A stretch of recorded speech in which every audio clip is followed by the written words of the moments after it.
Calamba City, Laguna. Muling pinagtibay ng Police Regional Office o PRO4A ang kanilang pangako sa disiplina, pananagutan at kausayan sa profesionalismo sa sinagawang daily PNP personnel accounting kamakailan sa Campo Vicente Lin sa lungsod na ito.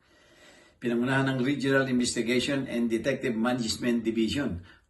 Kasabay ding idinaos ang Police Information and Continuing. Layunin nitong ipalaganap ang mga mahalagang administrative at operational updates. Gayon din ang pagpapalakas ng kamalayan ng mga tawan hinggil sa mga prioridad at responsibilidad ng organisasyon. Sa kanyang mensahe, sinabi ni Police Colonel Maximo Sebastian Jr., Acting Chief ng Regional Staff, gamit ang tanyag na kasabihan mula kay Mark Twain, ang dalawang pinakamalagang araw sa iyong buhay ay ang araw na ipinanganak ka at ang araw na malaman mo kung bakit. Ayon kay Sebastian, ang siping ito ay may malalim na kulgan, lalo na para sa mga alagad ng batas na inaasang gaganap sa tungkulin ng may integridad, mamumuno sa magitan ng mabuting halimbawa at tutulong sa kapwa sa lahat ng pagkakataon.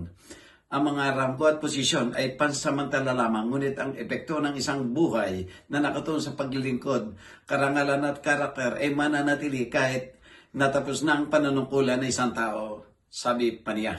Ang naturang aktibidad ay kabahagi ng mandato ng pambansang pulisya at umaayon sa focus agenda ni Chief PNP Police General Jose Melencio Nartates Jr. na nakatutok sa pagtataguyod ng moral, kapakanan at personal na pag-unlad ng bawat miyembro ng kapulisan.